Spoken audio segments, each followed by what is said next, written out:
Good morning guys. අද මම අලුත් වැඩක් විදියට කතා කරන්න බැලුවා කොහොමද ගුවන් යානයක් ගුවන්ගත වෙන්නේ කියලා සරලව. එතකොට අපිට සරල සිංහල භාෂාවෙන් අපි කතා කරොත් එහෙම ගුවන් යානයක් උඩ යන්නේ ඒ ගුවන් යානයේ තියෙන ෂේප් එක හින්දා. එයාගේ හැඩය හින්දා. විශේෂයෙන්ම ගුවන් යානයේ තටුවල අපි වින් කියලා කියනවා. ඒ තටුවල තියෙන හැඩය හින්දා තමයි ගුවන් යානයක් උඩ යන්නේ සරලවම කතා කරොත්. එතකොට ගුවන් යානයේ තියෙන ඒ තටුවල තියෙන හැඩය මොකද්ද? අපි මේ හැඩයට කියනවා එරෝෆොයිල් ෂේප් කියලා. ඔයාලා ඉන්ටර්නෙට් සර්ච් කරලා බලුවොත් අපිට හොයාගන්න පුළුවන්. ගුවන් යානයේ විශේෂ හැඩයක් තියෙනවා තටුවේ. ඒක තමයි එරෝෆොයිල් ෂේප් එක. ගුවන් යානයේ තටුවක හරස් කඩක් ගත්තොත්. අපි හරහට කපලා බැලුවොත් එහෙම හැඩේ මොන විදිහට තටුව තියෙන්නේ කියලා සම්පූර්ණ ෆ්ලැට් තටුවක් නෙවෙයි. ඒකේ තියෙන ෂේප් එකක්. ඒකට අපි කියන්නේ එරෝෆොයිල් ෂේප් කියලා. මෙන්න මේ ෂේප් එක. එතකොට අන්න ඒ ෂේප් එකේ තියෙනවා උඩ ගුවන් යානයේ තටුවේ උඩ පැත්තේ වක්‍රතාවය වැඩි ඒ ෂේප් එකේ. ගුවන් යානයේ තටුවේ යට පැත්තේ වක්‍රතාවය අඩුයි. ෆ්ලැට් වගේ. එතකොට ඒ මෙන්න මේක තමයි අපි ගුවන් යානයේ තටුවේ ඔය එරෝෆොයිල් ෂේප් එකට හදන්න ඒ කට්ටිය පාවිච්චි කරලා තියෙන්නේ මොකද්ද? බර්නියුලිස් ප්‍රින්සිපල් කියලා. ඒ බර්නියුලිස් ප්‍රින්සිපල් කියන එකෙන් ඔන්න ඔය ගුවන් යානයේ තටුවේ එරෝෆොයිල් ෂේප් එක හදලා තියෙන්නේ බර්නියුලිස් ප්‍රින්සිපල් එක පාවිච්චි කරලා. ඒ ප්‍රින්සිපල් එක මොකද්ද? ඒකෙන් කොහොමද වෙන්නේ කියලා අපිට පස්සේ කතා කරන්න පුළුවන්.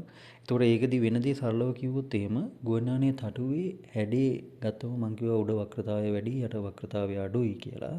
එතකොට ගුවන් යානය ගොඩක් වෙලාවට ගුවන්ගත වෙන්නේ රන්වේ එකේ එයා ඉස්සරහට වේගෙන් ඇදිලා ගිහිල්ලා තමයි උඩට යන්නේ.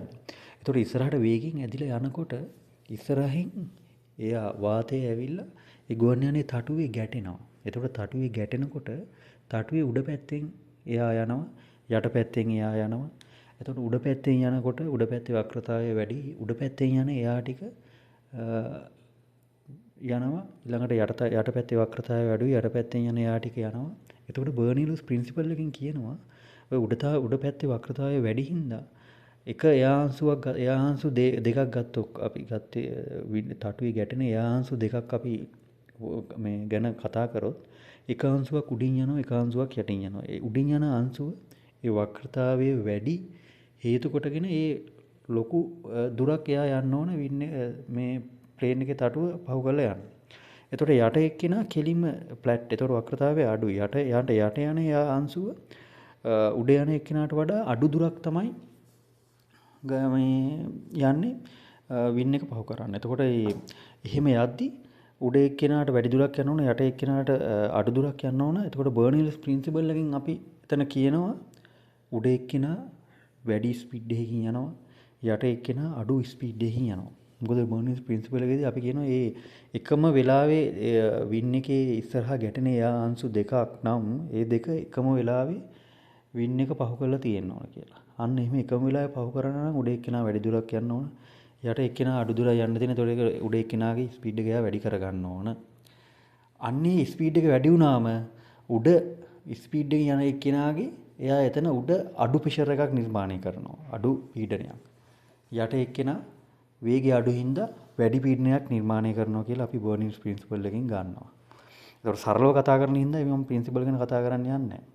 එතකොට උඩ අඩු පීඩනයක් හැදෙනවා යට වැඩි පීඩනයක් හැදෙනවා. එතකොට උඩ අඩු පීඩනයේ පැත්තට වැඩි පීඩනයේ පැත්තේ ඉඳන් බලයක් හැදෙනවා. ආන් ඒකට තමයි අපි කියන්නේ ලිෆ්ට් එක කියලා. ඒකට තමයි උඩුකුරු තෙරපුමක් එනවා. ආන් ඒක තමයි ප්ලේන් එක උඩට උස්සන්නේ. සරලවම කිව්වොත්. එතකොට ප්ලේන් එක උඩට උස්සන්නේ වේගෙන් ඉස්සරහට යන වින් එකේ තටුව. අපි කියන්නේ වේගෙන් ඉස්සරහට යන තටුව වදින එයාවල ඒ ඩිෆරන්ස් එක හින්දා තමයි තටුවේ තියෙන ෂේප් එක හින්දා තමයි උඩකුරු තෙරපුමක් ඇති වෙලා ලිෆ්ට් එකක් නිර්මාණය වෙලා ඒකෙන් තමයි ප්ලේන් එක උඩට උස්සන්නේ ගයිස්. ඔන්න ඔක තමයි සරලවම කතා කරොත්. ඊට පස්සේ ප්ලේන් එක ඉස්සරහට යන්නේ කොහොමද වේගෙන්? ඊට පස්සේ බර්නියුලිස් ප්‍රින්සිපල් එක මොකද්ද? එතකොට එරෝෆොයිල් ෂේප් එකේ මොනවාද විශේෂ දේවල් තියෙන්නේ? ඒව මේව අපිට පස්සේ කතා කරන්න පුළුවන්. සරලවම කිව්වොත් අපි නොදන්න අපිට ප්ලේන් එකක් ගුවන්ගත වෙන්නේ ඔන්න ඔය හේතු හින්දා. එහෙනම් thank you very much guys.